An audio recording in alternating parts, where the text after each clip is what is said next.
आपल्याला ज्यावर श्रद्धा असते ती गोष्ट आपण मनापासून केली तर किती समाधान मिळतं ना आपल्याला. हो, थँक्यू सारंग सर. थँक्यू कशाबद्दल? तुम्ही विठुरायाची मूर्ती तुमच्या ऑफिसमध्ये ठेवली त्याबद्दल. खरं तर खूप आधीच मी मूर्ती ठेवायला हवी होती. काय माहिती का माझ्या डोक्यात नाही आलं ते.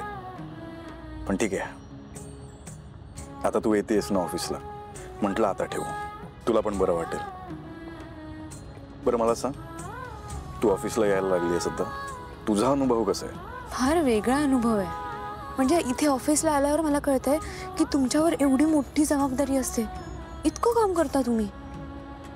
मी थोडा वेळ घराच्या बाहेर राहिले ना तरी घरी काय चाललं असेल, अमृता वहिनींवर एकटीवर कामाचा भार पडत असेल, हे सगळं चालू असतं माझ्या डोक्यात. आणि तुम्हाला तर एवढी मोठी कंपनी चालवायची असते. तुझी जर इच्छा असेल ना तर अमृता वहिनी तुला नाही थांबवणार. उलट अमृता वहिनी स्वतःहून म्हणेल तुला की जा घराबाहेर पड. जर तुला वाटत असेल तर खरंच काहीतरी कर. खरंच त्यांचं मन खूप मोठं आहे. अहो पण मला या ऑफिसला वगैरे यायला नाही जमणार. ते माझं काम नाही आहे ना. अगं पण हे आधीच का ठरवतेस तू? आधी करून तरी बघ. निष्कर्ष कशाला काढतेस आधीच?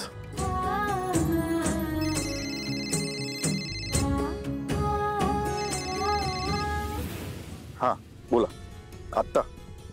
हा ठीक आहे, जा तू जवळच आहे.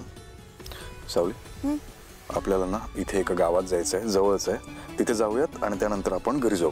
मला घरी सोडाल का? खूप कामं बाकी आहेत. मग जा ना तुम्ही. अगं जवळच आहे गाव, ते लगेच होईल. बरं ठीक आहे, चल.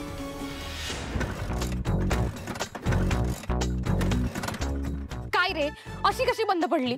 ते चालूच होती, अचानक बंद पडली आहे. चालू करतो थांब. ते दिसतंय मला. पण एक मिनिट, बंद पडलीये की तू मुद्दाम बंद पाडलीस बुबलू? असं करेन का मी तुझ्याबरोबर? मी असं कधीच नाही करणार तुझ्याबरोबर. प्रयत्न करतो. मी आहे ना तुझ्यासोबत यायलाच नको होतं. किरण असं नको ना बोलू, त्रास होतो मला. करतो ना, चालू करतो. तुझी शपथ, माझी शपथ, मी चालू करतो. बुबलू, एकतर माझ्या नोकरीचा आज पहिला दिवस आहे आणि सारंग सरांची मीटिंग होती, मी त्यांच्यासोबत जाऊ शकले नाहीये. एक काम कर, तू सारंग दादाला फोन कर आणि सांग की बबलू दादा नको, बबलूची बाईक बंद पडली, आलो येतो, थोडा उशीर लागेल. सांग. मी फोन विसरले. आता हे पण माझ्यामुळे झालं असेल ना? मी बोलले का तुला तसं? अशी चिडते तसं काय मिस केलं सगळं.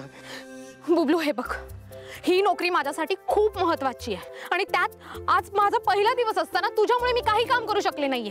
कसं दिसतं ते? आता सारंग सर काय म्हणतील मला? हे बरं आहे, ते म्हणतात ना ज्याचं करावं भलं तोच म्हणतो आपलंच खरं. मीच नोकरी लावली आणि मलाच बोलते. बुबलू, काय बोललास तू आता? असं कसं बोलू शकतोस तू?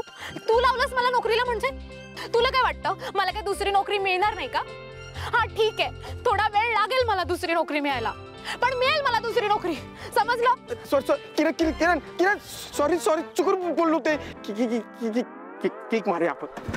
नंतर एक पोरगी आली एकदम धीट, आणि ती व्यक्ती म्हणजे अहिल्या वेसकर.